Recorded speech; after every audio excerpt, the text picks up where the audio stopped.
we'll talk about the file formats, and we'll experiment. So I will actually ask you to do things, and you will share your results with me. That's the first hour. The second hour, we will create something we call data management plans. We'll actually try to create one for you, for your own project, or for the project your PI is working on, or if you are the PI you are working on. And I will explain why we are doing data management plans and why they're important. Hopefully, it's all useful for you. If it is not, please free to leave. I'm not going to be offended. I'm not offended here, like it's 10 people in the room, but I will close my eyes for a bit. And let's get rolling. So if to get to my information, it's posted on this workshop OSF, but also if you just Google research data UBC Git, you should get to the same place. Research data UBC GitHub. That's the page we will be working on today. So all our materials in the UBC library, we try to create them open access, computationally reproducible. They're self-paced. You don't need to listen to me. It's all there. The information is there really, really slow and accessible at any time. The only thing, if you reuse them, we license them with Creative Commons CC BY license. So please attribute it to us when you reuse it for your own purposes. Okay. We are going to start with file naming. So let me ask you a question. Can you share, just tell me the name of your most recent file you saved today? How did you call it? Anybody? Just tell me the name. Anybody? I know I'm not going to shame you, like I promise. Yes, you. Thanks so much, by the way.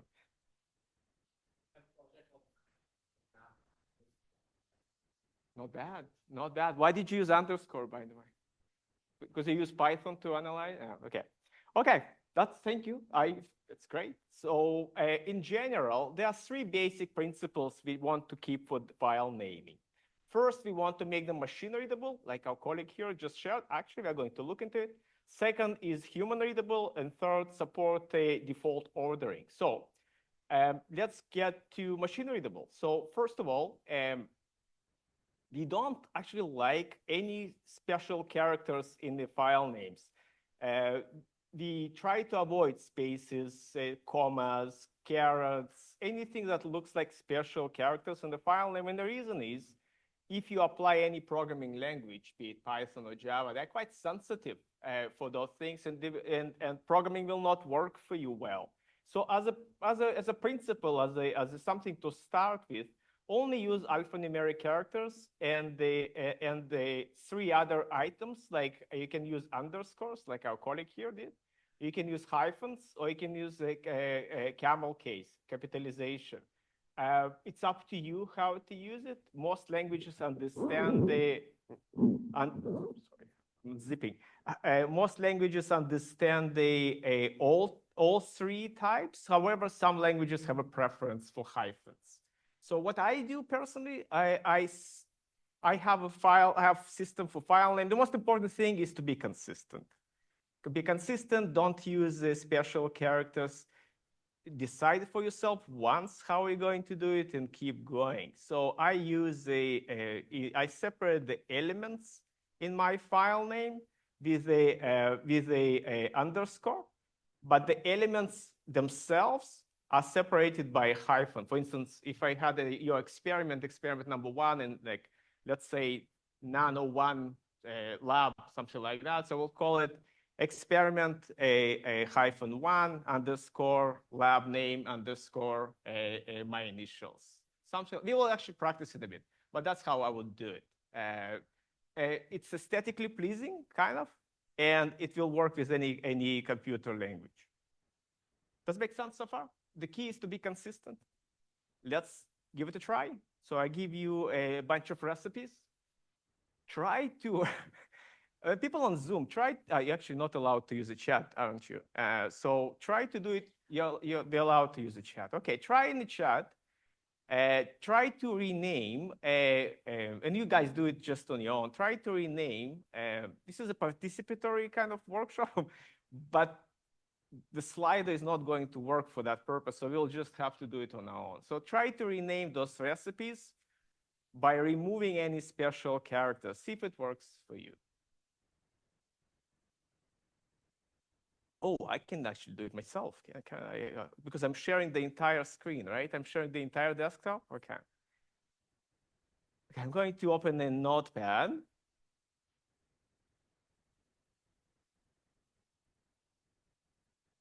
And I'm going to rename, I'm going to zoom. Just don't forget how to zoom on the Control+.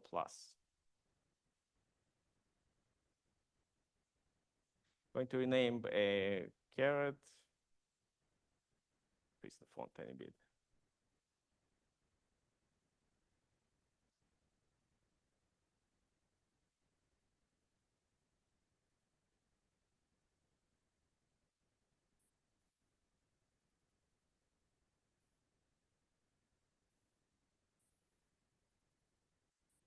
Something like that. That's how I would have named this file.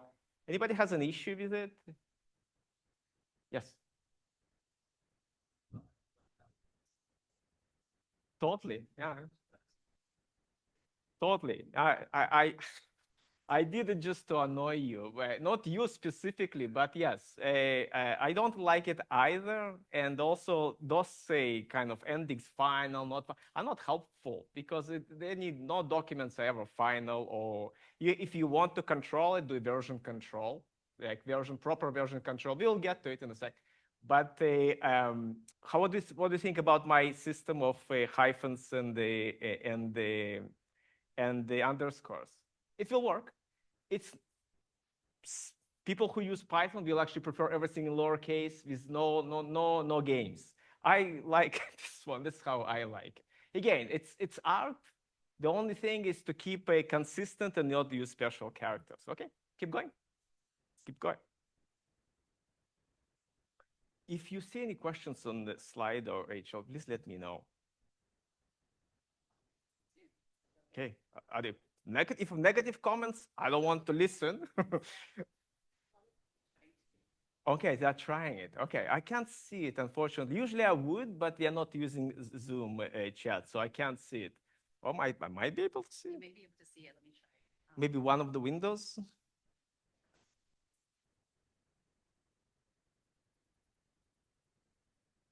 Apologies, guys, we are experimenting. Apologies for the delay.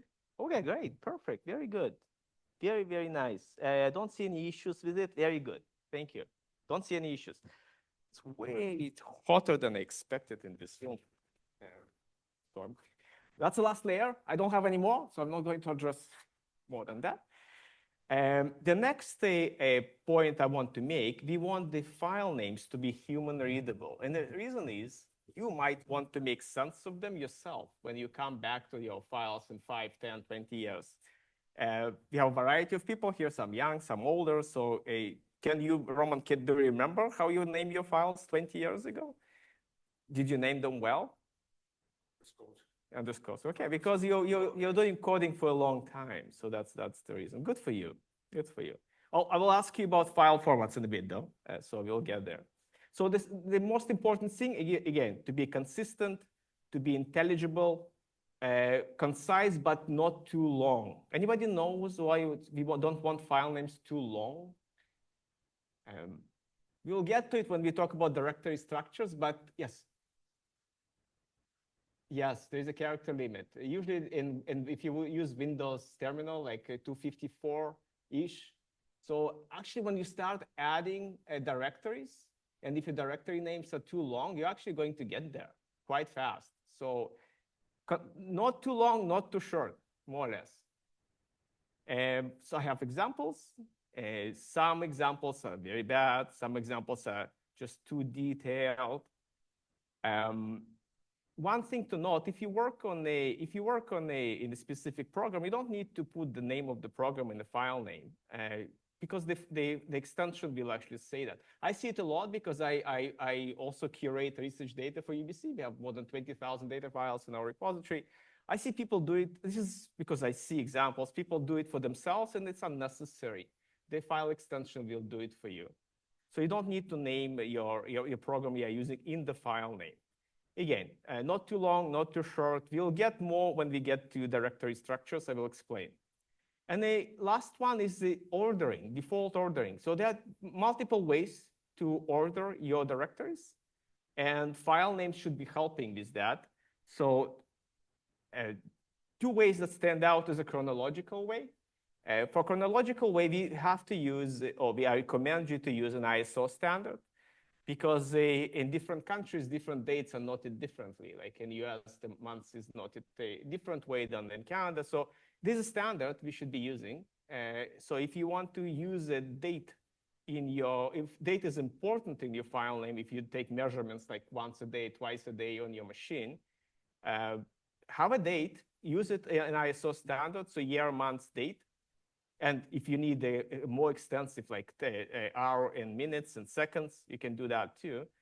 In a file name, you can do it either with a hyphen or without a hyphen. Again, it's a preference, aesthetical preference. I like the no hyphen one.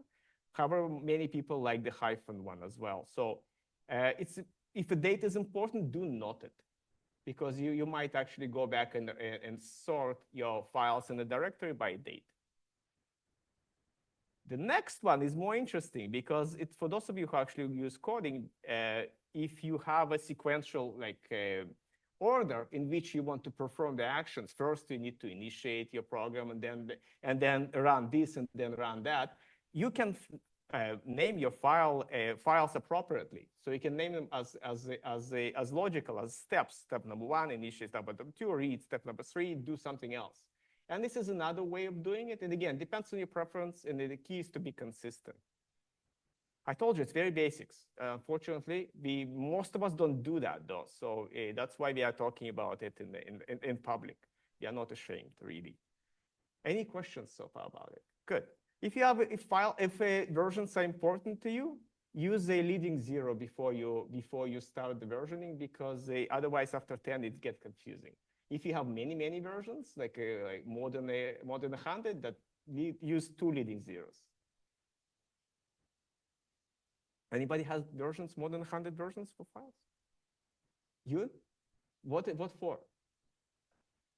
But you use. Okay. Yeah, that makes sense. Yeah. Okay, what lab are you working in? Okay. I don't know, but good practice. Good practice. Okay, exercise number 2, I give you an experiment. You have a spectrometer in your lab. It measures thermal emissions once a day for a year for your experiment. There's 3 people in the lab who take the measurements. It's important to note who is taking them so you can go and shame them. Try to create a file naming convention for this specific example, please. And I will do it as well.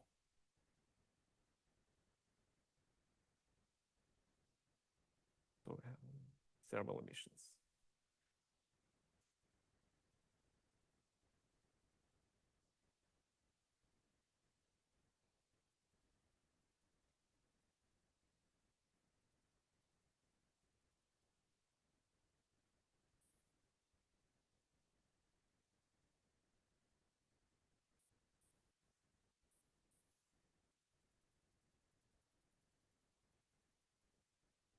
Try to do it in the chat so I can actually see some examples. I see the carrot cake still.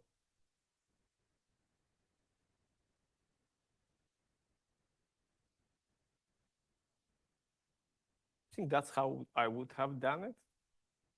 Anybody has anything to add to it, maybe? Yes?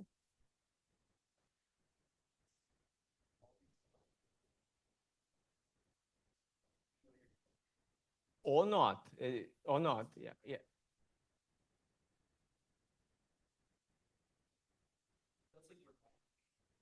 We will get to the directory structures. It actually depends on your lab or your own preferences.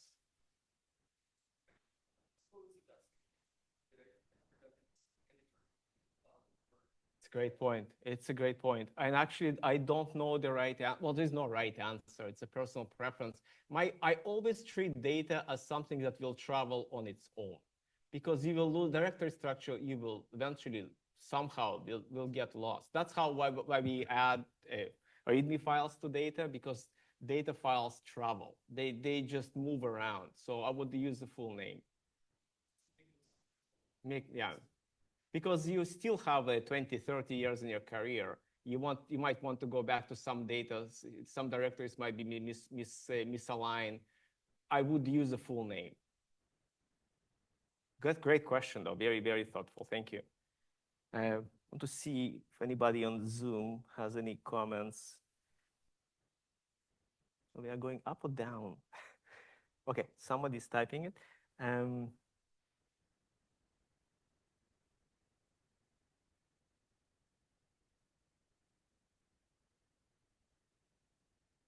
All great. I don't see any issues. Yeah, all looks good. Everybody's trying. Not everybody's trying, but some people are trying, and I don't have any comments. So far, so good. Any comments before we continue? Okay, timer. Okay, going back to the GitHub page.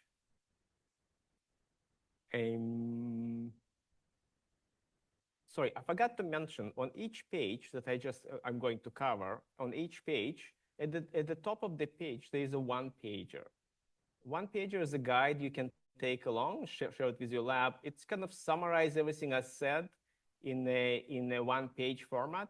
And every single section we will cover today has this one-pager. And we keep it up to date. This is version 4, and we keep it on OSF. So the URL will never change. So if you want to refer back to it, everything I said, it's like that, just summarized on one page. It's just if you really need to take something away. Next one is file formats. We'll start with an experiment. I have a friend. Hopefully he's not on the Zoom call. He's in USask. You know Todd, right? Todd Tran. So he is running a dancing club in the USask for a while.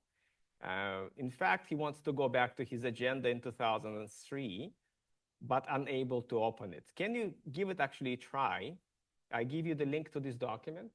Try to download it, see if you can open this file. So I just remind you, like 20 years ago, if you worked in academia, actually none of you must have worked in academia except Roman and I, you had two products, like the Office product and Coral Suite. So that's a Coral Suite. That's what USask had at that time. The software is WordPerfect, and we are trying to open it. It depends what you are using. I would say 30% will open it, 70% won't. Give it a try. Share in the chat if you are able to open it. It will be interesting to see. And what product you are using. If you're using LibreOffice, you should be able to. If you're using anything else, I'm going to do it myself just to show. I'm going to use a Markdown, editor that I like. Oh, sorry, no. Which should be opening anything.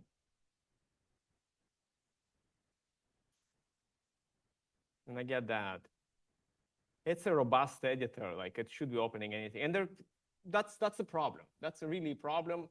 And it's not that old. The document is not that old. And you will have the same problem, really, if you go back to Microsoft items. 15, 20 years, you kind of cooked. So the problem is a proprietary nature of those file formats. Many of us are using proprietary formats because we are bound into them, be it a Microsoft suite, be it a Google suite, be it something else, we're all using it. So I want to alert you that all those are proprietary formats. Means they are limited by what the software companies is allowing us to do, in a specific amount of time, and it's not very long, we will not be able to open it. So in open data in our field, we always try to keep the data in non-proprietary file format, if possible. I will talk about if possible, because if you use specific machinery, like if you use MRI scans, or you use specific machinery, you just can't. But there are ways to do it. So, and we'll do little experiments. You saw that WordPerfect, I can't do anything with it. It's really hard. I have to find a way to convert it. So we need we really recommend to use non-proprietary file formats that are unencrypted, uncompressed. They have the standards published online, so anybody can go back and work on them. They're commonly used by the communities. I give you a table of what to avoid or what to use. Most of us, I would assume if you work with numerical data, will use Excel. Excel is proprietary. What you can do, you can either use a CSV or TSV format, or alternatively, if it's important to you to preserve the relationships in the sheets themselves, so if you have macros, if you have formulas, if you have formatting, if any of those are important, you can still use a non-proprietary format by using a extension with an X at the end. It's an open XML extension. It takes the document and wraps it in open XML, so any application can actually open it. So docx, excelx, will actually preserve your original data file, your source data files, but will be more accessible in the long run.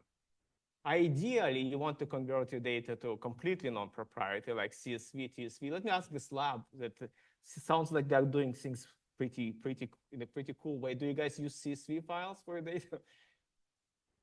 Usually, what do you guys use? Okay. Well, that's yeah, that's TXT. Yeah, it's very cool. TXT, it's the cheapest, the most portable format for sure. TXT. We can do anything with TXT. Let's talk about compression versus full size.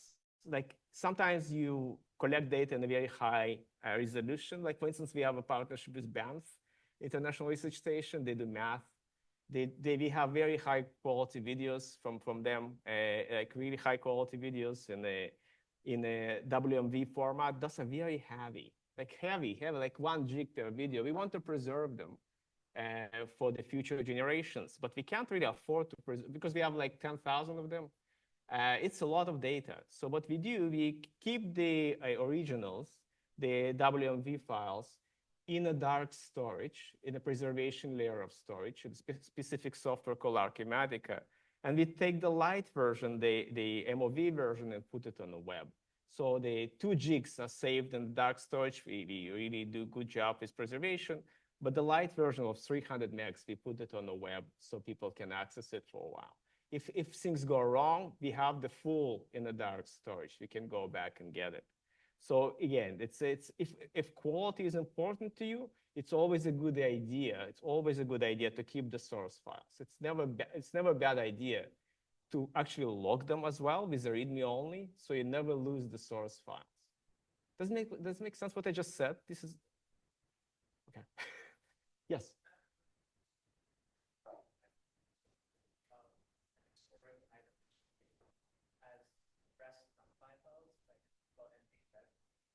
I don't know this. I don't know this format.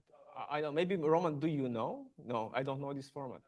You guys say just different kind of users. I don't know, but I can get back to you if you leave me your contact. I will get back to you. We'll have a little break. I will get your contact info. Okay, let's give it a try. I give you a data set. It's from our own repository I manage in UBC. It's data about modeling for oil prices. Let's grab a file in Excel. Increase the font a tiny bit so everybody can see. Let's get the Excel file, download it. Let's practice to keep it in a light format.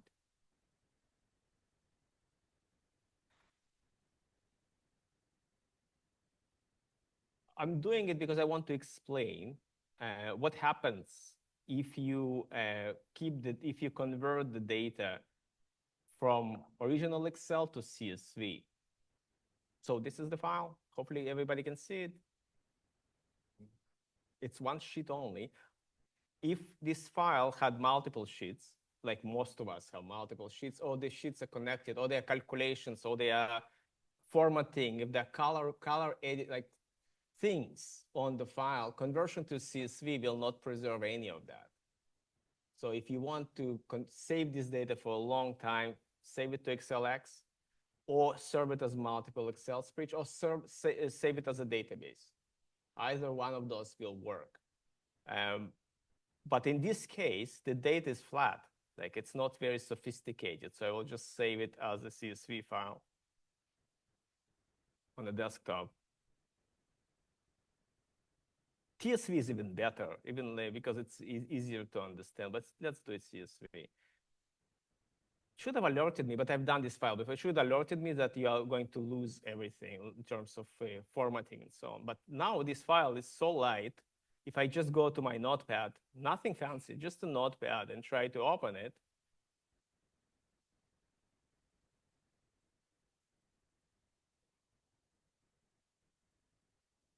I will be able to open it in such a light application. It's just the data is so easily preservable this way. We can open it in any applications. And it's nice. It's really portable. When people deposit data in our repositories, we try to ask them to move the data to non-proprietary format because we want to be able to have it in 50, 100 years. Okay, any questions so far? Yes. Yes. For sure, sure. That's why we are doing it. Yeah, so the question is this, right? Is like a lot of time you're working with data, and like let's say that data has lots of attributes, right? Like let's say it has 10 attributes, right? And that's something that you might want in the file name because like one is a human, you want to be able to see that, that's how this piece of data is relevant. But the second thing is it lets you actually search, if you want to query all the data that you have and just get the subjects that satisfy something. But then if you have a lot of attributes, your file names can get really, really long. And I've sort of been at that cutting edge where it's like, I don't want to go any longer, but I do want to be able to search by these things. So what is the way to make your files, what's like, let's say that's the case, how do you query them without making the file names just like absurdly long? Like what's the industry standard there? It's a great question. I don't know the answer either. It depends on the metadata you're saving for each file. If you're keeping those attributes in the metadata file, the easiest way, I think, will be keeping a README file where you record. Again, and I will get back to you. I don't know the answer. I need to write it down. I need to explore it. The easiest way will be keeping all those attributes in the README file. And your README file will help you to make sense of it in terms of querying. I think your key is documentation rather than the file naming.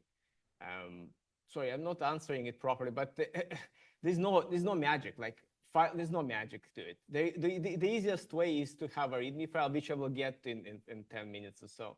Do you use README files? Not often, yeah. When they are requested, we tend to. How do you guys use the README files in the lab? Once in a while, okay.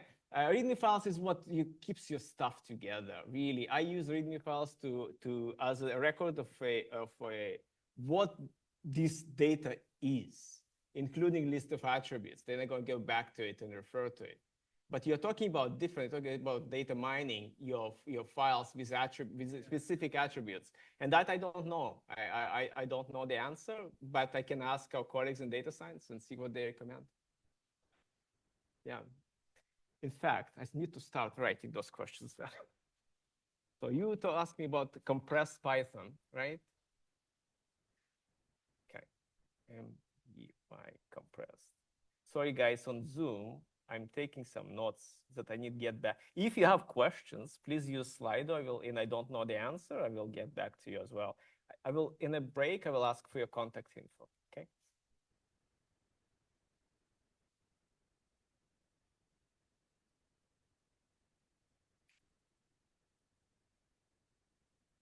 This is the best part of those workshops. You're always challenged after so many years. It's great. So I appreciate those questions. Keep them coming. Zoom.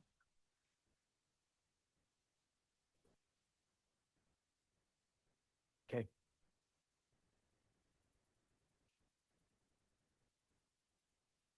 Well, that was file formats. Any questions about file formats? Non-proprietary, please, if you can. If you can't, keep it in a source format and then keep a derivative in a non-proprietary way. Like if you use an MRI scan and it doesn't allow you to save it in non-proprietary, you can try DICOM, which is an open source MRI scan later. Okay. Actually, let's talk about README files. So we are switching to README files, which is the next link in our GitHub page. So since most of you guys don't use README, anybody is using them consistently? No, right? Okay. Anybody is using GitHub consistently? So that's where you ask to do README files, I assume, right? To explain yourself, to your repository to others. This repository has a README file. It's at the bottom. If you go to the repository itself, we explain what this repository is.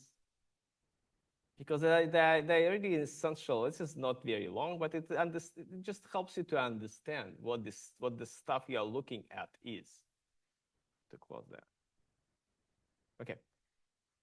Sorry about scrolling. So again, one pager is available. I also give you access to a template to reuse. So if you want to create a README file, I don't know where to start. The template is quite comprehensive.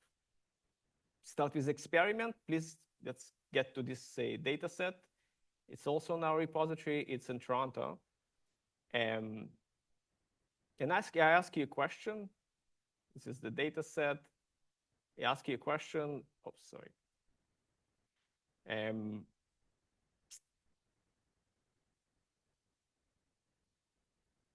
That's, oh, maybe I moved my tab away. Apologies. I was here. So let's download the data file and try to make sense of it. So I'm going to download the data file about the absorption curves.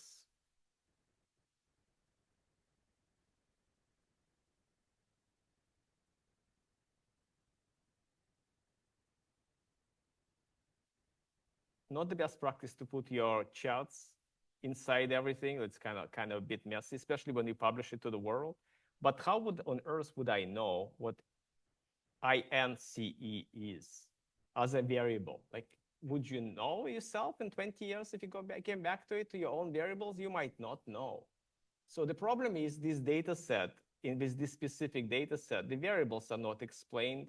How he collected the data is not explained. I'll go back to the GitHub page. How he collected the data is not explained. What he used to analyze the data is not explained. Nothing actually quite explained. Also, like, it's not clear how to contact the lead author on this data set. Nothing is clear. So to solve this problem, we will always require, if you want to publish the data, to deposit it with a README file. This is a Toronto's data set. They didn't used to do it. So now they're asking for README files too. But in UBC, we have always asked for README file that explains what the data set is. It's a holistic explanation of what people are looking at. I actually explained here at the very beginning. It's something that is, if your neighbor in your university building comes to understand your data, it will explain it to them. It will explain the contents of the data, the licensing, how to work with it, what software did you use, the provenance of your data. If you reuse data from somewhere else, this is the place to do it. Those files are actually essential for understanding of how data works. So if you have not seen those before, I really recommend you to start thinking about them, because this is kind of summary of your project in one place. That's why I told you summarizing all the attribute in the README file is good thing for you to go back to in 5 years, in 2 months. When things change, this is where you will note your change. You will note all your changes in the README file. They are live organisms. They have to update them all the time. Usually they're created in a Markdown or text. I use Markdown. Many people use text. Important to have as clear. Let's actually look at one. Look at my template. They are very, very light. We explain who is the author of the data set. I'm going to increase the font a bit. when did you collect the data, what license you decided to assign to data. By license, you might not know, but in Canada, United States, data is not copyrightable. Data itself that you collected is not copyrightable. However, any manipulations with the data that you did, anything you did with your data, analyze it, is copyrightable. So you can decide how to use it. It's up to you to assign a license. We can give you a framework to use. Creative Commons is a great framework for data. But you need to tell, if you share this data publicly, you need to tell them how they can use it. They can use it for commercial purposes or not for commercial purposes. They have to cite you. They don't have to cite you. All those questions have to be answered by a license. It's a legal agreement. Other data sets connected to other data sets. Also, where are you going to define the variables? Looks like most of you are in the sciences and engineering. Anybody in medicine? That's what I thought. Like in medicine, you will have a standalone data dictionary usually. The data dictionary that defines variables. In the sciences and engineering, people just tend to do it in a README file. I don't know why, it's just a culture. So they will define the variables in the README file. And in my README file, I give you the options to do it. So there's variables and in the list and missing codes and all these kind of things. It's a good thing to do because without it, your data will not make sense. We have data sets that we have published 10 years ago when we did not require README files, and we have constant questions from people all around the world asking, what does this variable mean? What this data set do? All those things. We can't answer them because the person did not define the data. Okay. I'm still going to explain what kind of elements we want to see. Ideally, describe your methodology, describe the dates, you describe you give credits to whoever helped you to collect the data. It's never a bad idea to give credit. And this is the data set we looked earlier, just 3 minutes ago. We are going to look at the README file we created to explain the same data set. So the same data set, we could not make sense of it. It will make much more sense if it had this README file, where we have a contact info for the person, when we have actually, let's open it. One sec, I'm going to open it in a different,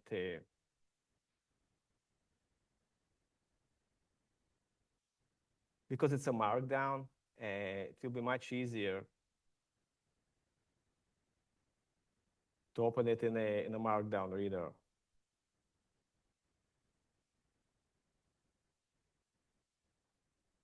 Just 1 second, please.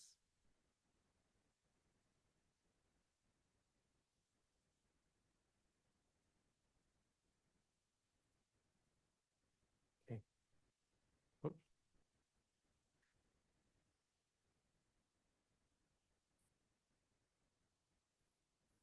Every application has its own zoom. Like I have to, this one Control Shift equal sign. Okay. So the same README file, I just by mistake did it into heading, but it explains who is the person that created this data file, provides contact info, provides the abstract, explains the data, explains the directories, explains which software was used to collect the data, provides citations for people who want to reuse the data right away, and acknowledges people who created it. Very simple. It's not very heavy, but it allows people to come and make sense of this data set right away. Something they could not have done before, as we have seen. Does it make sense? It's a simple thing, but it helps you and helps people who work with you a lot. I'm going to close that.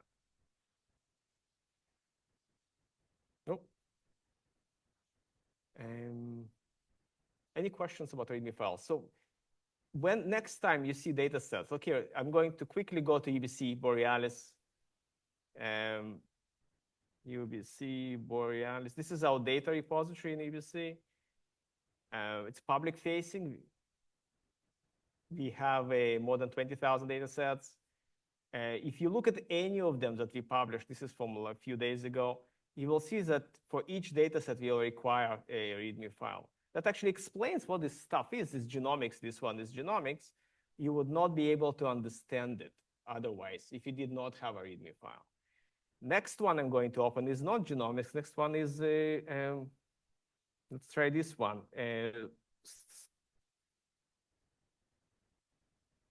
Biology or botany even. And this botany data set is completely different. But without a README file, which is here, you wouldn't be able to understand it either.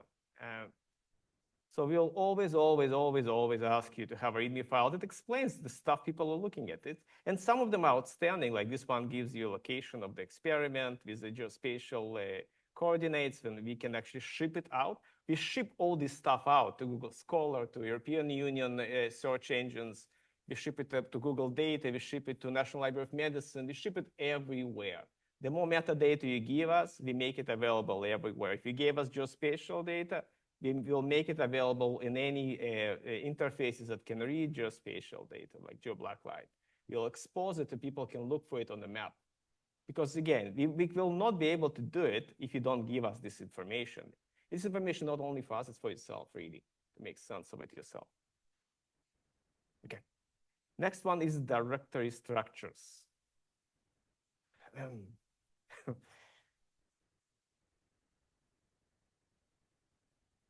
This is art, unfortunately. Many people organize directories in different ways. Some PIs explain to their students and any of you guys worked with a PI who actually told them how you want to organize a directory? No? It's rare. But it's a good practice because it will allow you to be consistent. So in short, directories are messy. Just to understand the terminology, usually there's a root directory where your files will live under, and there are subdirectories where your data will live. There are multiple ways to organize it. Actually, as our colleague here has mentioned, there's a ways to organize it. Like you can organize by an experiment, where you put everything about an experiment in a directory. Or there's a way to organize it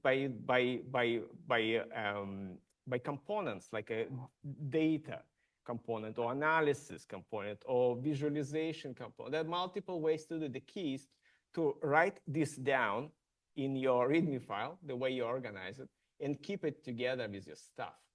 The README file actually plays to create this kind of order to yourself and to others, especially if you work in a shared environment. So README file is where you will say, this is how my directory will look like. And we'll actually create one in a sec. Does that make sense?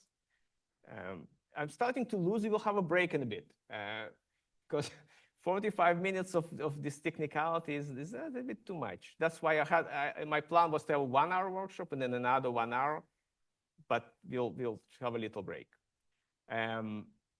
Two things you have to note with the proper directory structures. One is README files and one data dictionaries. It is always a good practice to have a README file under project, a root folder, a root directory that explains what people are looking at for yourself. What are you looking at? It can be very short, can be very long, depends. But a README file will actually explain it. It lives right under the root directory. And if you have complex data set with multiple variables, it's always a good practice to have a data dictionary living under your data directory. So you can go back to it and make sense of it. This is more complex projects. Like it is not for everyday use. README files, although I use almost every day. I keep them up to date. Data dictionary less because I don't work on a complex projects. But when we created this one, which is a national interface for data discovery in Canada, when we created this in-house in UBC, now it's supported by the Alliance, we had to use tons of shared data dictionaries in order for stuff to be together. So anytime you have a collaborative project, data dictionaries are not a bad idea. very well used in medicine. In fact, in medicine, if you use a data dictionary and you use READCap, you can validate your data files versus the data dictionary, like to see the missing values and all this kind of stuff automatically. Anybody using READCap? No? You are not medicine. Didn't you advertise for medicine? Okay. Because usually in medicine, they use data dictionaries and READCap all the time. And it's something like, this is actually quite helpful to validate your data dictionary against READCap. Rachel, can you return the chat back if you can? Thank you. I just want to see if people would have actually comments at this point, I think, in the about READCap. Okay, so this is a little experiment, then we'll take a break. I give you a list of data files, a list of files in biology. This is for my friend, Jason Peter in the UBC Okanagan. He had a course, he taught a course, and his students are working on projects. Here's the stuff. Let's try to organize it in some kind of a sensible data directory. To do that, I give you an idea how to organize it. And we can try just a little tree generator. If you haven't seen anything like that, this is manual. Sorry, this is manual. You can always use program, like you can use a tree command on your Windows. On Mac you have to install it. And Windows is built in the terminal. So, or we can do it by hand. So let's actually do it by hand for a change, just quickly. I'm going to take the example. Sorry. There's the list of files.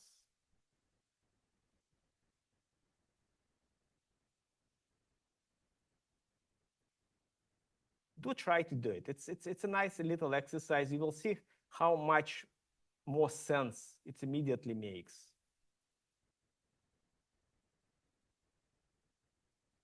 And you can include that directory right in your README file, which is always very nice. So this is for biology, bio 116 course.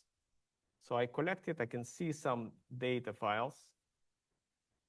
I collected some analysis. And I have some reports.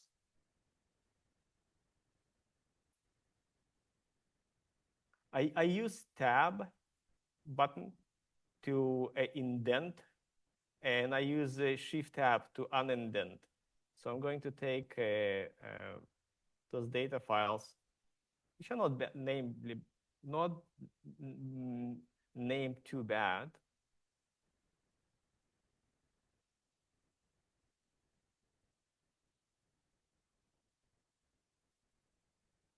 Oh, already messed up. I should have taken one by one.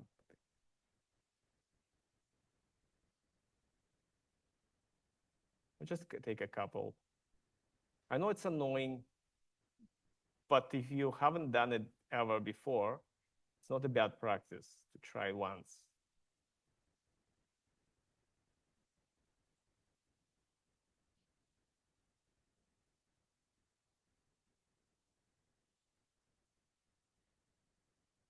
And I will go quickly. For analysis, I will take just one.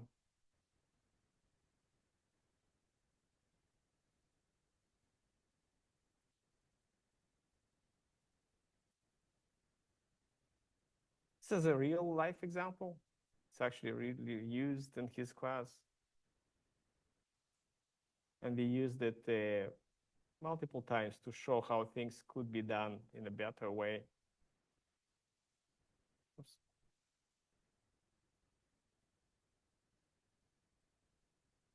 Oops. So I did it quickly. Let me just open it up full screen. And it's not bad now. Makes more sense. What's missing?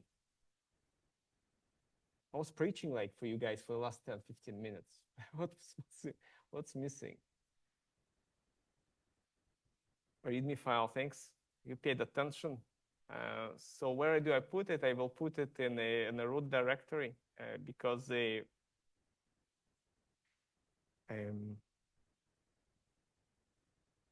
because I want everybody, and myself included, to see it right away. If I want to make sure it appears in the front, I will put underscore in the front too, so I can see it right away. One more thing is kind of missing. Anybody see something else? So there are variables most probably in this directory, variables that need to be defined. If they need to be defined, it's never a bad idea, again, to use a data dictionary file. If you have never used data dictionary, take a look. Actually, it's so helpful because you keep it up to date, and you will always know what your variables mean, what the missing values are. You'll look at it after a little break. Well, that's how I would, that's much easier for my eyes to understand. And I can take this item away. I can take it, copy it, and put it in my README file, and I will have this clean directory forever. Okay. Okay. People are tired. People on Zoom, have you tried that? Anything? Anybody? I knew that. Knew that. Thank you, Hannah. Yeah, I miss people in medicine because they have a lot of things to share about REDCap and data dictionaries, so I'm not surprised. Okay, so going back, that was a directory structures. Again, it's unfortunately it's an art. It's not a bad thing to organize them in a consistent way, and not the way you do it in your README file. We'll have a little break. We'll come back in 5 minutes or so. After 5 minutes, yeah, let's make it, let's make it 5 minutes, okay? Let's make it 5 minutes. People on Zoom can run to the bathroom. And we'll keep talking about the data management plans. And I will quickly run through data dictionary, but it will do it after data management plans. And I will go and collect contact info for people meanwhile. Thank you. See you in 5. So we'll come back at 2 o'clock.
Guys, it's 5 minutes. We'll keep going.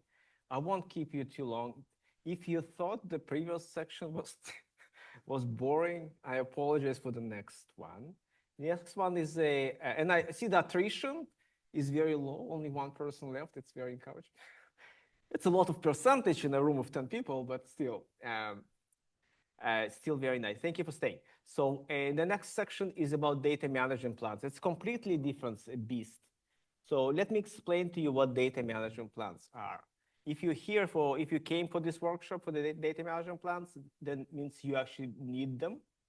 If you don't know what they are, if you apply for funding anywhere, you need to know about them. So data management plans are short documents you usually submit together with the application for funding. So if you applied for funding, if you ever applied for funding for agencies, which is Canadian funders, the 3 major Canadian funders, together with CFI and Genome Canada, those are the 5 biggest funders in Canada. If you applied for those guys for any funding, or API applied for them, you would have seen the request for data management plans. Same and more actually for Europeans, Horizon funds specifically, they all require data management plans. Same for the NSF and NIH, all of those big funders and small funders like they all require a data management plan. Data management plan is not a requirement to open your data, it's a document. It's a document that summarizes the life cycle of your data throughout the process. What happens with your data in your research and who has access to it, how you protect it, and all these kind of things. So we are going to look at them, and we are going to try to create one, hopefully, on the fly using your own study, your own research topic. If you have not seen, I assume most of us are Canadian or working with Canadian funders. The Canadian funders, the tri-agencies, have a research data management policy. Let's take a peek. That's the policies that governs what people are supposed to do with research data. I'll scroll down quickly, and we'll read the data management plans section. The tri-agencies say that if you submit applications for funding, you are supposed to include a data management plan. Now, this requirement is relatively new, and not every funding opportunity has implemented it. But the tri-agencies are implementing it for all funding opportunities in the near future. This is the list I have right now for the funding opportunities that require it. It's mostly in CIHR, which is health, Canadian Institute of Health Research.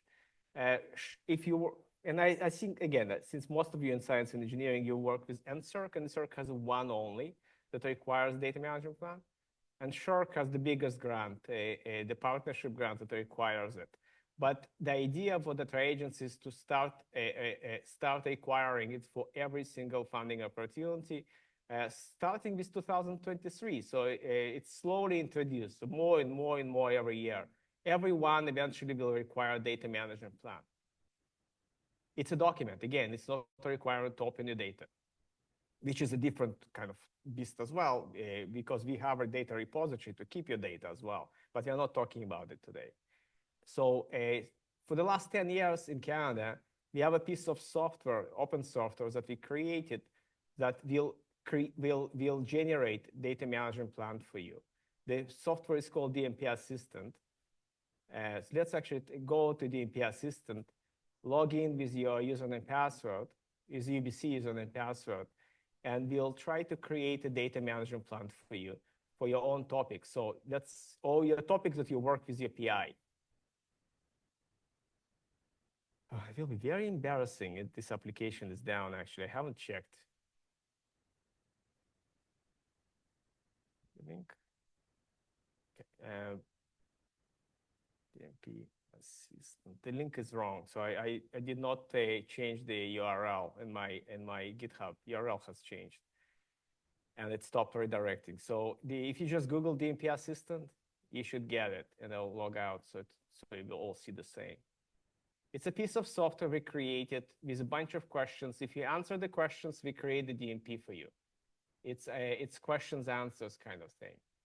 So if you want, you can follow along. If you don't, you just watch. So you can log in with your CWL, it's here. Or if you already have an account like myself, you just log in. I'm going to create a new DMP, create a plan. And it's at ARC Summer School.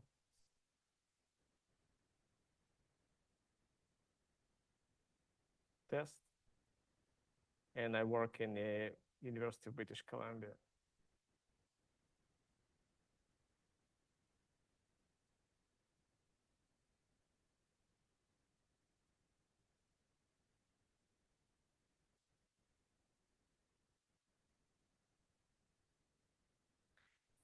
At this point, you're given a bunch of templates. Templates are preset questions and our guidance, UBC guidance. I will choose simplified, and I will explain myself once I create it.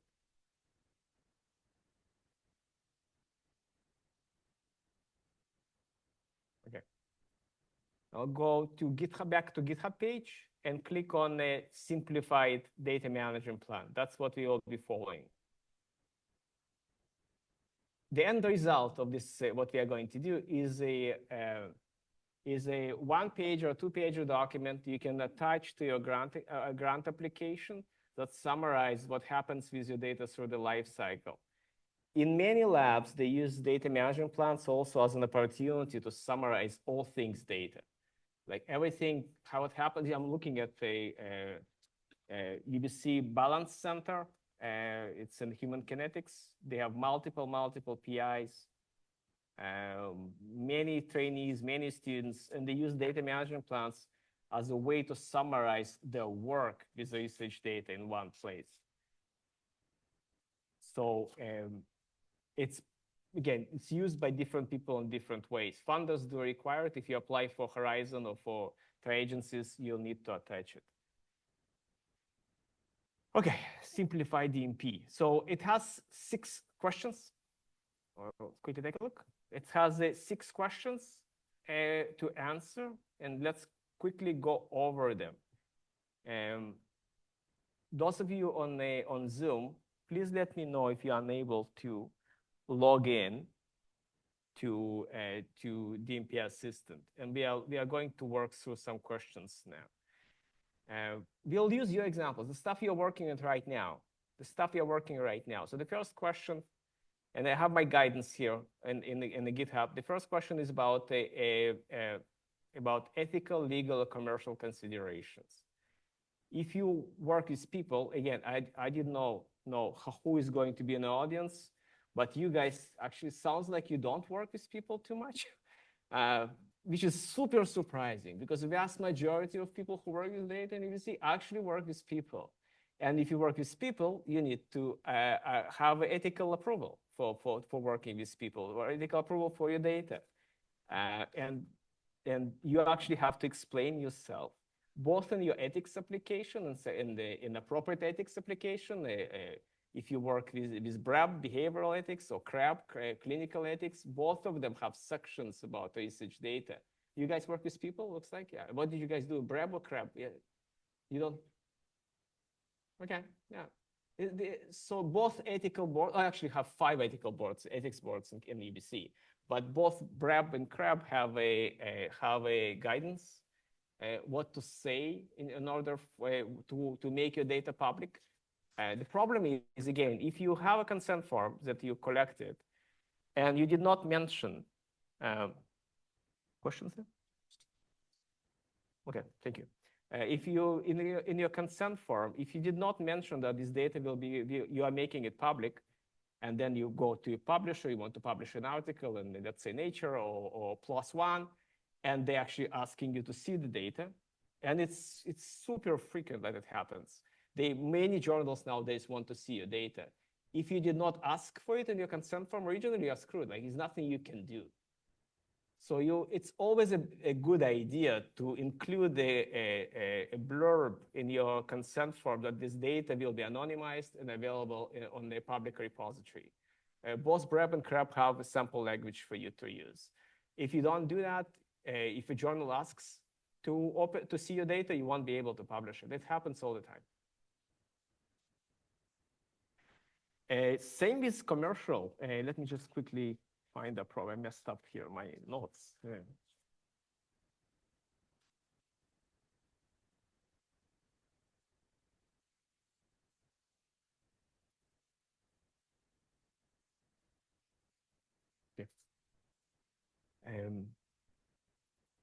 This is also the place you will talk about what happens with the physical copies of the data. Like if you go again, it's not relevant, looks like it, but if you people on Zoom, if you work in the field, you collect questionnaires, paper questionnaires. What happens with those paper questionnaires? This is the section you will talk about it. You put it in a log cabinet. Who has access to this log cabinet? Usually the PI and maybe one delegate. And then you will describe it, where it will be kept, who has access to it, how long it will be kept there, and so on. One thing that applies to all of us is the research information classification. Anybody knows how to decide which data is sensitive or not sensitive in UBC or anywhere else? How do you know? How do you know which data is actually highly sensitive? Yes, yes. Yes, so here it is. Thank you. That's the classification for research data. It's not only UBC, most of our schools in Canada and the United States use a similar classification. UBC has 4 classes. Some schools use 3, and U of T, because they have to be different, uses 5. So in most of us use 4. So it starts with a low risk. So what data is a low risk? And it ends with a very high risk. So things like your personal insurance number, social insurance number, biometric data, like stuff about your DNA. This is a highly sensitive data. And this is the section in DMP when you will actually start describing it. You will describe, depending on what kind of data, you will describe what kind of safeguards you're taking to protect this kind of data. Since you guys work mostly in sciences and engineering, you work with processes, you actually much of it is not relevant to you because you work with low risk data. So, but it's never a bad idea to go to classification and double check that, because the funders want to see what kind of data you're working with. They want to see you work with low risk data or high risk data, and what do you do in terms of practices. This is the section you'll describe it. Yes.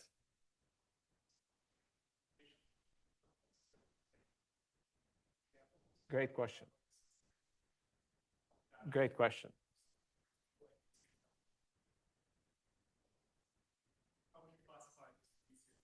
BC assessment is the housing data, right? That you get from UBC library by agreement, yeah. So the easiest way to classify it will be asking the people who are responsible for advanced research computing, people who organize this session. They have a sensitive, it has been renamed recently, the sensitive data team, now named cybersecurity, research cybersecurity. And if you just Google advanced research computing UBC, they will get you the right answer.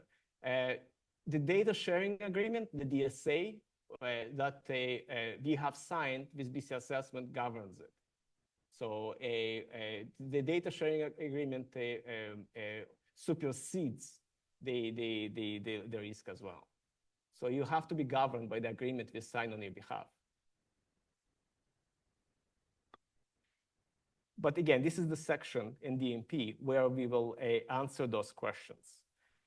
Don't might feel, let's not do that, because it's a longer, in my mind, I was thinking we're actually going to type things in. But I think we want, in terms of the deliverables, I want you to understand the 6 questions and you can type things yourself, really. Unless you want to try it, but I think we'll just talk through it because there's some considerations you want to make sure you understand. So risk is important. It's good to understand how risk is managed in UBC.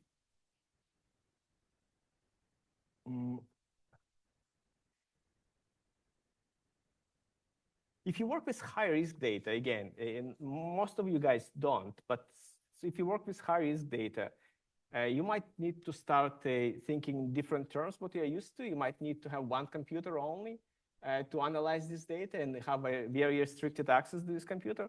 Pop Data BC is a good example. If you have never worked with Pop Data BC, they have a very secure data vault for all of our data. If you ever attended any physician appointments or was prescribed medicine in ABC, Pop Data BC has all this data. So to analyze it, you have to go into secure vault and get this data. So again, something that you have to consider when you work with high-risk data. All those things we can explain to you, we can work with you as a QA data management plan. If it's not relevant, we'll just skip. May I ask you, where do you keep your research data, just quickly? Where do you keep your stuff? Anybody? Where do you keep your stuff? Globus. Globus is not this platform to keep it, right? Globus is just, okay, for those of you who don't know, Globus is a parallel transfer, right? You transfer this Globus. It's not a repository to keep it. You keep it somewhere. Yeah, so you keep it on the Arc Chinook, which is high performance computing storage, which is great, great, unusual, but great. I guess your data is very large. Yeah, so that's the reason.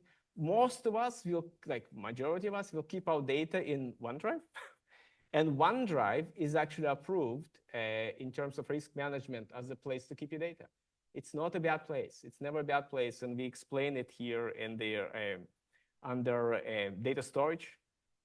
I explain everything about the locations and actually, let's quickly take a look. There's a little table I have that explains different options depending what you need. Chinook is there for big data users, and so others as well. But Arc has a storage finder that you can be used to identify the appropriate storage for you.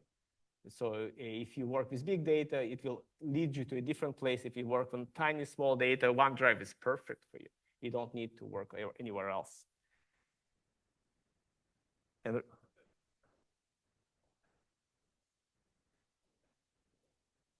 so, do you want to talk about difference between Socker and Chinook? We talked about this yesterday. Yesterday, okay. So, okay. So I just want to see the chat for a sec. Secure server and BC Children's perfect. And Rachel has a session tomorrow. Scott and Luca offering, I assume. Okay. Tomorrow afternoon. So about hygiene, cybersecurity, sensitive data. And people on Zoom have a different. They work with humans, so they whatever I said about ethics and clinical ethics and behavioral ethics is quite relevant. And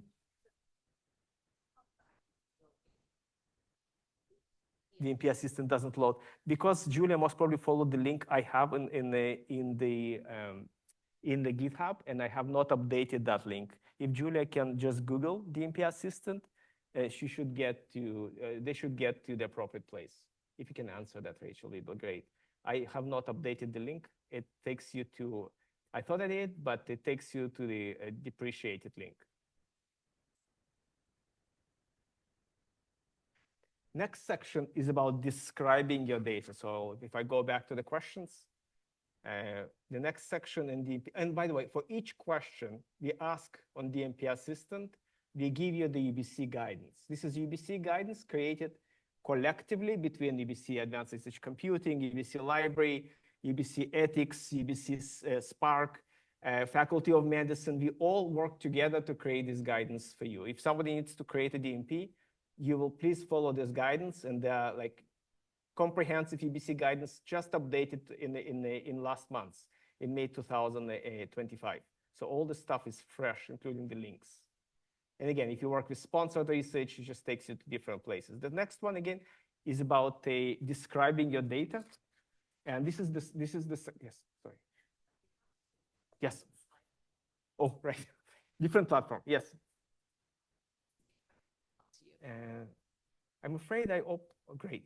I think I see them. Those are the questions? Okay. So the first question, I will state is the one in the bottom. Is the plan to add CIHR template on a DMP system? So in Canada, philosophically, we are different from United States. We are very similar to UK in terms of we have one template for all three agencies. So we do not use, like in the States, you will have a NSF, you'll have like 12 directorates. For each of them, you need your own data management plan. It does not work like this in Canada. In Canada, we have one. You will use a UBC simplified template, and you will use it for any grant applications, CIHR, SHRC, or anyone else. In fact, you can use it for Horizon too. So the idea is to use the same questions for all grant agencies. That's just a philosophically different approach. So you can reuse it all the time. Hopefully it answers it. The second question is about UBC OneDrive.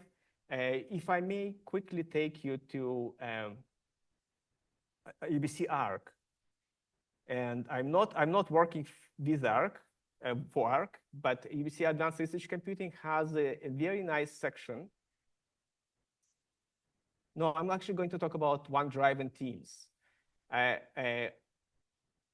If you just Google UBC Advanced Research Computing Teams or OneDrive, you will see information about, including the submission to privacy impact assessment of like more than you want to see what UBC has done for OneDrive and where it's kept, including access control. So those guys recommend you different access controls for specific folders. Like if you need to share a folder with external partner, the instructions will be on that page.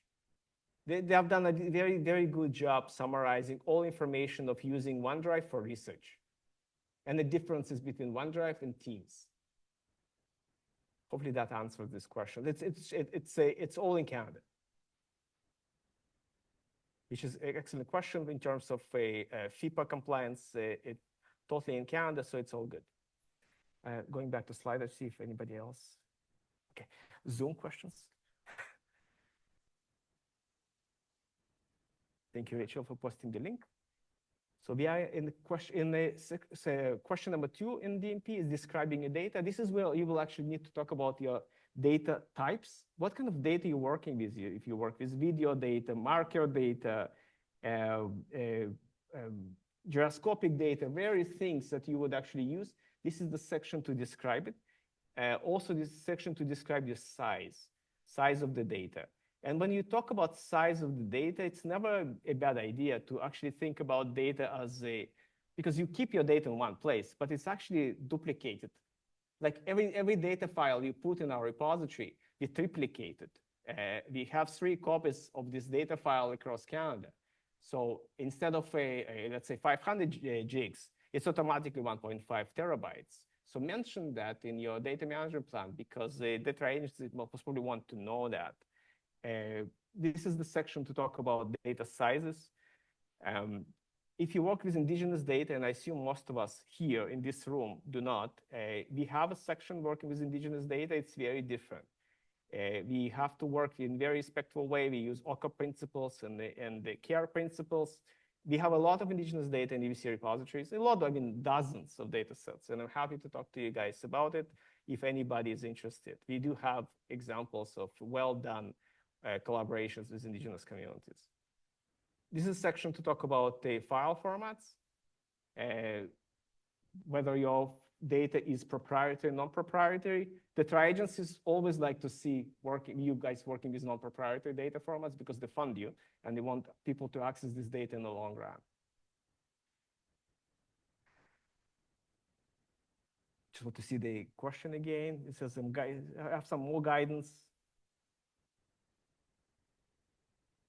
And this is where I talked about the size estimates, because you might think about your size as just the raw data, but you also analyze it. So be generous in your estimates. Mention the tools you are using. The more you mention, the better it is for your DMP. The next question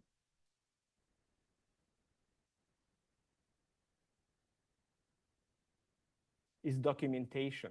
So this is the section where you will describe how you document your data in terms of README files, in terms of a data dictionary. You will see how you will have to describe how you document your data. If your data is not documented, your adjudicators, people who review your data management plan, will see it and will make the judgment. So if you actually promise things, you just do them.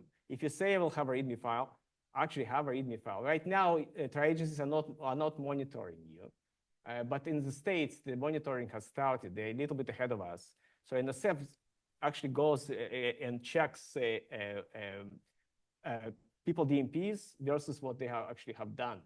So it's never a bad idea to do what you promise for the future, because every research project takes time. Like my last funded research was creating this Lunaris interface, this one. It was 5 years. It was $1 million. It was 5 years, and they audited us. They wanted back and to see what we actually promised, what we promised we have done. This was a different funder. It was Canary, which is high performance computing funder in Canada. But they did audit us, and we had to go and actually show that we have done it properly. Did you know that we get audited? You don't know. Yeah, it's a good practice. So again, if you describe something in a data management plan, do that. And I give you an idea of what to say about metadata. We talked about data dictionaries. We talked about README files. If you say you're doing it, just do it. We're happy to help you with creating those documentations too. The next section is about storage. Again, it all depends of how you classify your research data. The storage will depend on that. The best practice in our profession is to keep a 3-to-1 rule. Anybody heard about 3-to-1 rule? Keep 3 copies of your data in 2 different formats, one offsite.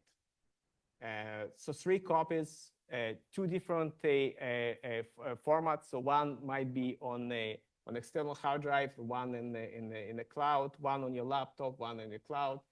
More than one place for sure, because we have seen multiple times the data is being lost. I don't know if you guys have seen it in ARC, that people have 1 copy of a data and then the laptop got stolen and it's gone. Everything's gone and nothing else.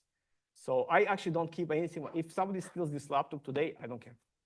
I don't keep anything on this laptop. If I keep everything in OneDrive, or actually I don't use OneDrive, I use Home Drive, which is accessible to faculty and staff. I use Home Drive, and I have a copy on external hard disk. So if anybody steals my machine, so all good. I don't really worry about it. So 3-to-1, 3 copies, 2 formats, 1 offsite. Offsite, if a disaster strikes, you can have access to it. The data we have in our repository, the offsite copy is actually tape. We keep it on tape, and we compare the tape with the digital copy on a monthly basis, because the data does degrade. The digital data does degrade from time to time, and we compare it on a monthly basis. And if it does degrade, we replace it with the most recent copy. You will tell me if there's anything on Slido, right? Okay. It's boring. I told you it's boring. Unfortunately, it's boring. But it's a document that you need to produce. And the better you describe your research project, the better this document is, which makes your application better. And the competition is so tight nowadays for funding. So the more you do, the better your application is, the better your chances are. The next section is protection of research data. This is you will talk about basic things like having a screensaver. If you work in a lab and you have one machine, you work with personal data, have a screensaver that activates after 15 minutes so people don't have access to your stuff. It just locks itself. And it's super basic, but you have to think about those things. Data encryption. We'll talk about data encryption. UBC stopped providing data encryption. It has provided it for a while, but now you're relying on your own choices for data encryption. UBC does provide you an antivirus product. You need to mention it in your data management plan. It's not a bad idea. I mentioned in DMP. I use VeraCrypt, which is an open source for encryption. When I work with sensitive data, it works just fine. And the last one is the making data fair. Anybody heard about FAIR principles in the sciences? FAIR principles, making data findable, accessible, interoperable, and reusable. If you apply for any grants, just keep this stuff in mind. The tri-agencies really like they're talking about FAIR. Control F, FAIR. Any grant applications you do to states, to Canada, mention the FAIR principles, because the funders really like, when they give you money to work on projects, they want this data to be findable, accessible, interoperable, and reusable. And if you work with our repositories, this is the place I actually explain it. If you work with our repositories here, sorry, this one. Yeah, yes. If you work with our repositories, either Borealis for small to medium data, or further for big data, like the brain science people, they will make your data accessible and they will make it fair. The moment you deposit your data, we'll ship it to Google Data, Google Scholar, we'll ship it to European Union OpenAIRE, we'll ship it to all university libraries. So the data will be wherever the people are. Instead of they need to come to you to find your data will actually be where people are searching. And I can show you some examples, but we don't necessarily need to see it. So talking about FAIR principles, talking about data repositories is not a bad practice. But again, if you promise that you will deposit data in a repository, you might get audited, so you might actually need to deposit. The tri-agencies in the policy have a section about data deposits. This is really powerful language they're using. They're saying that if you got money from tri-agencies, you are required to deposit all research data, metadata, and code into a public repository. This is powerful language. They have not implemented it yet. It's the last pillar to be implemented, and it's being implemented starting with 2026. So if you get your tri-agency funds now, you really have to start opening your data.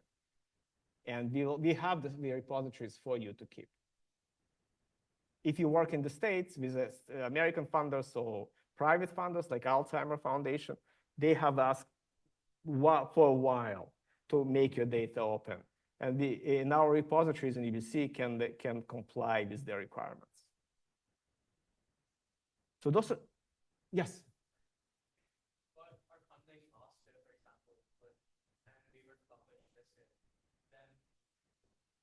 The requirement? Who is the funder? CIHR? CIHR? So they are saying that this pillar, data deposit pillar, they will start compliance checks starting with 2026. So if you start publishing with 2026 onward, you might need to open your data. Now, your data will not be, you don't have to open your entire data set. You will have to open the data set as a proprietary paper, right? A sub-data set, anonymized, because you do work with people.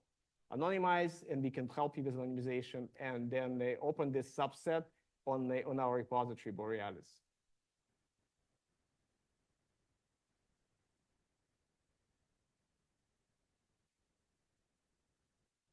I have a section about indigenous data. Just want to see if anybody has any comments. Okay, nothing on Slido. I know I did not expect too many questions here. I do have tons of examples for data management plans. If anybody really needs to do it today, and I don't think so, but if you want to do it today, I have examples for here on the GitHub page that you can follow. They are for all types of funders, both tri-agencies and not tri-agencies. And the tool itself has the guidance, the UBC guidance, which is quite self-explanatory. In any case, you can get help by using researchdata.ubc.ca. That email address will get you to my team, 4-people team, and we will help you with anything that sounds like research data. That's what I wanted to say for today. I see that all of you are kind of exhausted from me talking. I'm happy to stay, answer questions. I want to use the next 20 minutes or so to answer any questions, specific ones. Otherwise, if you don't have any, thanks so much for coming. I appreciate you spending 90 minutes with me.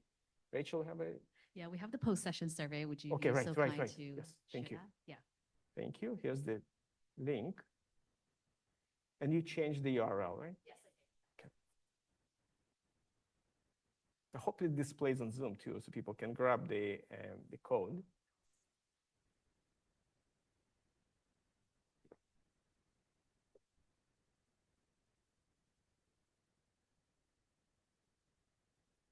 Okay, so that was that, guys. If you have any questions, happy to answer them. Other than that, thank you again for coming and spending this all this time. I will watch the Zoom and watch the Slido as well, and I will keep answering questions.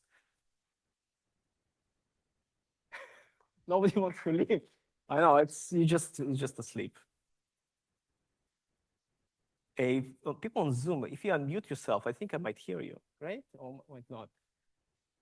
So if you feel free to unmute yourself or raise your hand, and maybe we can have I don't know how many people left. I don't see it here.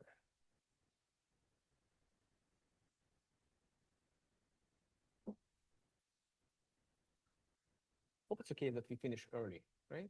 Okay.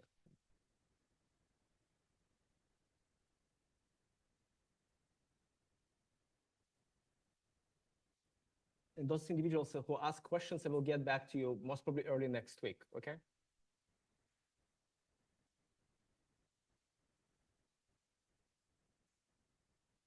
If people want to talk about READCap, do you have a READCap session scheduled? Not this year. Not this year? Okay. Okay. They slotted for a couple of years. Okay.